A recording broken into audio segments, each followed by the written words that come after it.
What do I look at, you or? Look at me. Okay, so please let me know what a parent should do if their child is being bullied at school. First of all, you have to report it. And if it's not reported, and it's not reported in writing, then there's no record of it, because if it's not in writing, it was never said. So what I want to see is I want to see at least emails. Emails to at least 2, preferably 3 people. And why is that? Because an email to one person can get lost or claim it's lost. So that's always my rule. Always email 2 or 3 people at the school. And administration. So there is an anti-bullying statute in Arizona, and it says basically that it has to be reported to the administration. So just reporting it to if someone at the school might know about it. For instance, the lunch lady might be seeing it. That's not enough. It has to be known to the administration. So you have to document it. Send an email every day if your child reports something. The problem I have a lot of times is that what if the kid is nonverbal? How are they going to report it? So you also have to look for signs. So in the question you posed to me, the parent is being told by the child that the child is being bullied. All right. So then the first step is that the parent must report it. Write to the principal, write to the SPED teacher, write to the case manager, write to the teacher, and say, this is what my child has reported. Be as factual as possible. Not that he's miserable, that's fine, but you need to have the facts. Not just that he feels funny. He feels funny because Johnny is calling him names. Johnny is saying specifically, calling him these specific names. Now, for a child who's being bullied, who has an IEP or 504, they have federal protections. So first you have the state statute that covers all children, whether or not they have a disability. And that's that the school must investigate. But sometimes what the school will do is the school will say, it's really just teasing. Don't worry about it, Cynthia. Your kid is just, it's teasing. But it's a perception of the child. And understand that bullying is a repeated act. It's not a one-off event. It's something that goes on over time. And so a lot of times we'll get a parent that comes in here in June and say, my kid's been bullied since January. Well, who did you report it to? I would call the school every day. I would tell the teacher. If it's not in writing, it's going to be really difficult, because then the school might actually deny it, believe it or not.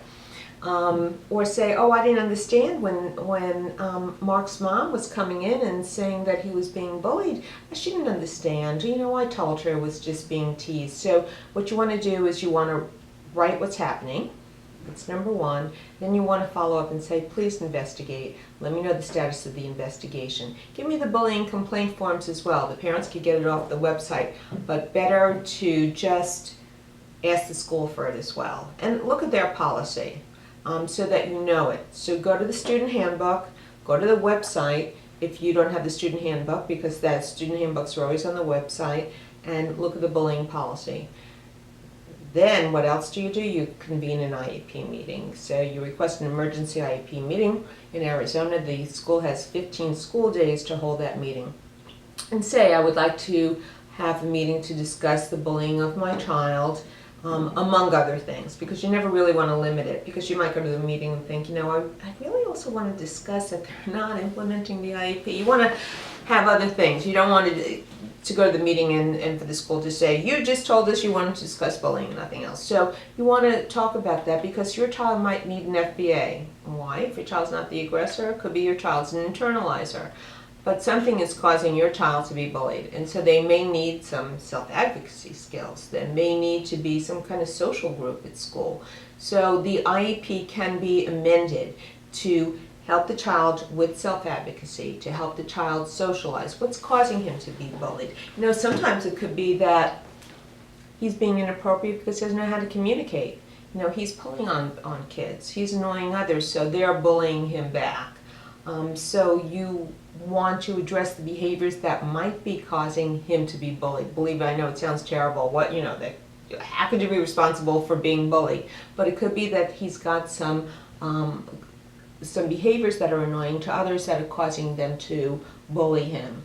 So you want to address that. But you also want to get everyone aware, hey, this is what's going on. Because if the school doesn't address it, the next step is that the the parent can file an OCR complaint. That's an Office of Civil Rights complaint. You can get it right from the website. You just Google Office of Civil Rights. There's a form. They're out of Denver.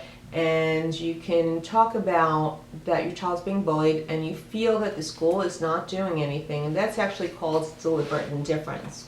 And parents might want to use that term to say, I even telling the school, I don't think you're doing anything, and I understand that might be deliberate indifference, and that is a violation of a child's civil rights. So a child who has, again, just to recap, a child who has an IEP or a 504 has federal protections. But first you want to put the school on notice of it. You have to establish that they actually have notice of it, and you want to get an IEP meeting going. And if need be, then you can file an Office of Civil Rights complaint. You will only have 180 days to do that. So if your child has been bullied, for the past 10 months, you can only go back, the past 6 months on that one. And would you add anything different for someone's child who is nonverbal? And they might think their child's being bullied, but their child can't report it? Yes, and so the signs of that could be bruises. It could be just a fear of going to school because the child's being bullied. And convene an IEP meeting and say, I'm concerned. I've seen a change in Johnny's behaviors. He used to love going to school. Now he's not going to school. Now he's afraid to go to school. And how do you know he's afraid if he's nonverbal? He doesn't want to get dressed. He's not getting up. He's pushing his clothes away. He's not eating breakfast. There are signs of a child that a child is being bullied, whether they're verbal or nonverbal. If they're verbal, they're just not telling you. And one is, sleeplessness. Another is fear of school. Another is bruises. Another is that their belongings are ruined. That means someone could be ripping them, or they could be losing them, or someone's taking them. So you have to look at those signs. We're limited in what we could do, let's just say that, because you're not really allowed to speak to other children about what's going on. But, ask the teacher to, very nicely, not accusatorily, because maybe the teacher doesn't know, and just say, please keep an eye on my child. I'm really concerned. But call the IEP team together because there is a change in your child's behavior and attitude towards school, and you want to know what's causing that. And FBA is also good because that will get eyes in the classroom to see what's going on. So if,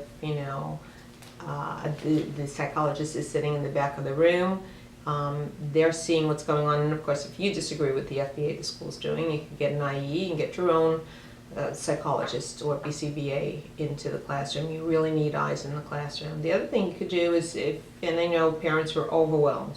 They're just, taxed to the limit. But if you can volunteer in your child's school, then you can also monitor what's going on. Awesome. Thank you very much.